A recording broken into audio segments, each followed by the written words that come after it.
Hey y'all, Uncle Todd here. I'm gonna talk about some shoulder health stuff. So, typically when somebody fucks up their shoulder, I've been in the gym business for a long time. They hurt their shoulder and then they're like, I've gotta get my shoulder healthier. So they immediately start doing shoulder strengthening work, shoulder stabilization work, and it doesn't get any better, it gets worse because they're aggravating the injury. So the big thing with an aggravated injury is you have to get that inflammation down.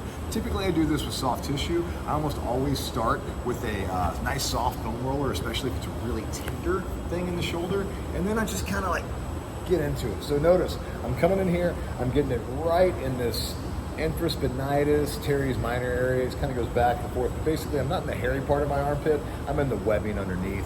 And I can just swim this arm around.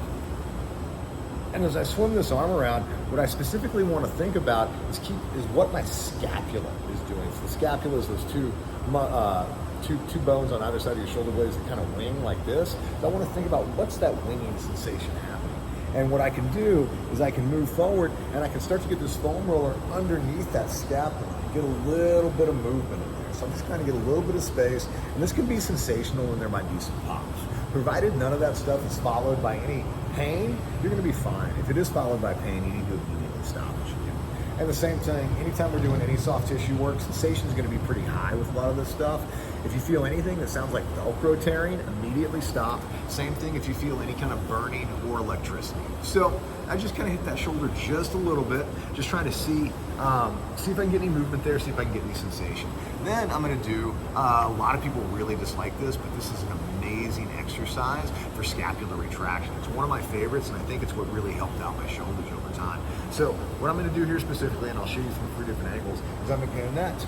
So I soft tissued my right shoulder, I'm gonna connect my left elbow, my left knee, and I'm gonna rotate my left palm down to the mat, and then suck my low back in. So I'm really drawing elbow into knee, pressing knee into elbow. Then, maintaining that on that side, I'm gonna reach up with my right hand, I'm gonna connect my right middle finger into my left ear. So that's gonna give me this big winging sensation. I look down at my left hand, I pull my left hand into my left knee, and then I press my left hand and my left knee into the mat as I peel my right elbow up to the ceiling and look at the point of my right elbow. Take a nice big deep inhale here, and then as you exhale, like you're going over a big beach ball, connect your right elbow to your left wrist. Inhale, take it up. Exhale, right elbow to left wrist. Inhale, take it up. Exhale, make your connection. Inhale, take it up. Exhale, make the connection. So, I would say minimum 5 of those, max about 20. If I have an irritated shoulder that doesn't bother me too bad, I try to do about 20 of those in the morning and just kind of move through it in a fluid pace. It's just kind of one of the first things I do as I'm getting into it.